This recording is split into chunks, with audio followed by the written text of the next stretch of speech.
When a city swells beyond the reach of any blueprint, when its population surges into the tens of millions and its boundaries dissolve into a patchwork of formal and informal neighborhoods, we enter the world of the megacity. Here, growth is not a tidy upward march of skyscrapers, but a sprawling, unpredictable tide that reshapes landscapes overnight. The megacity is both a marvel and a challenge, a place where opportunity and adversity coexist and where traditional planning tools often fall short. Consider Lagos, Nigeria, a city that pulses with life, where more than 20 million people carve out homes and livelihoods in spaces both planned and improvised. Over half of Lagos's residents live in informal housing, self-built structures on land whose legal status is uncertain, in neighborhoods that rarely appear on official maps. These are not marginal spaces, but the beating heart of the city. Here, families build communities, entrepreneurs launch businesses, and children grow up surrounded by a vibrant, if precarious, urban world. In the global south, and in Lagos especially, the classic Western model of city planning, master plans, zoning codes, grid patterns, often fails to capture the true nature of urban life.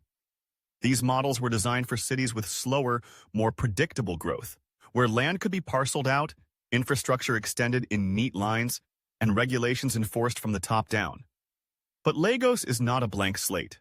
Instead, it is a city already organized by countless informal systems that planners have too often ignored or even tried to erase. Yet these informal systems are not accidents or signs of failure. They are adaptive responses to the realities of scarcity, exclusion, and opportunity. Take transportation. The yellow danfo minibuses that zip through Lagos's traffic-clogged streets form an intricate, decentralized network. They reach neighborhoods untouched by formal bus routes, operating with a flexibility and efficiency that official services struggle to match. Riders know the routes, the stops, the unwritten rules.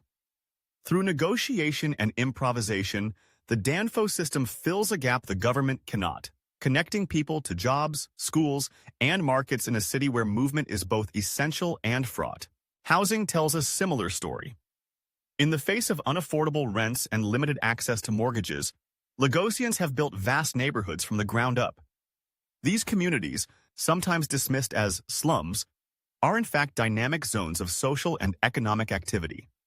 Residents organize waste collection, water distribution, and security. Informal markets flourish, supplying goods and services in ways that formal retail cannot. The city's economic engine runs on the resilience and creativity of its informal sector, where millions find work and sustenance every day. The concept of worlding, the city shifts our perspective. Instead of seeing cities like Lagos as places trying to catch up with Western models, worlding recognizes them as sites of innovation and agency. Lagos is not waiting to be transformed into London or New York.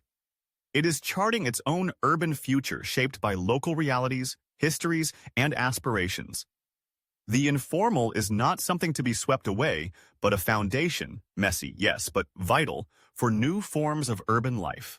Yet the obstacles to planning in the megacity are immense.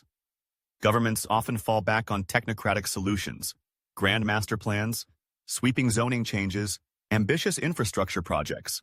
These tools, while well-intentioned, risk deepening urban inequalities. When master plans ignore the lived realities of informal settlements, they can trigger mass evictions and displacements, uprooting communities in the name of progress. When zoning codes fail to recognize the diversity of housing and commerce, they push millions further into precarity. International planning models, too, tend to treat informality as a problem to be solved. The impulse is to formalize, regularize, standardize. But what if instead we started with what works?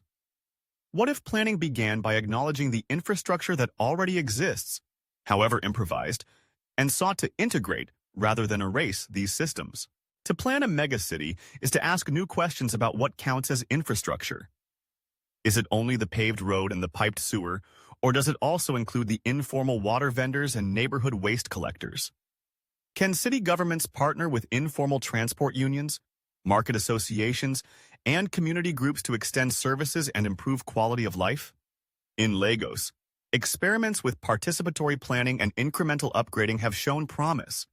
When residents are invited to shape decisions, When their knowledge and networks are valued, cities become more livable for all. But the challenge is not just technical, it's political. Who gets to decide what the city becomes? In the megacity, power is distributed, contested, constantly shifting. Planners, politicians, business leaders, informal sector workers, and everyday residents are all, in their own ways, shaping the urban future. The question is not just how to plan, but for whom. Whose needs are prioritized? Whose voices are heard? Who benefits from change and who is left behind? As the world urbanizes at an unprecedented pace, the lessons of Lagos and other megacities in the global south are increasingly relevant. These cities are not exceptions. They are the frontier of urban transformation. Their experiences challenge us to rethink what cities can be and to recognize the value of complexity, adaptability, and local knowledge. Planning the megacity, then, is not about imposing order from above, but embracing the dynamism that comes from within. It is about making room for experiments, for diverse forms of living and working, for solutions that emerge from the ground up. It requires humility, a willingness to listen, to learn, to adapt. It means moving beyond the search for perfect plans and embracing the messy, creative reality of urban life. As we look to the future, one question lingers.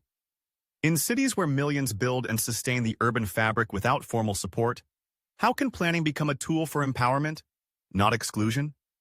Can we imagine a city where formal and informal, planned and improvised, coexist in ways that are just, inclusive, and sustainable?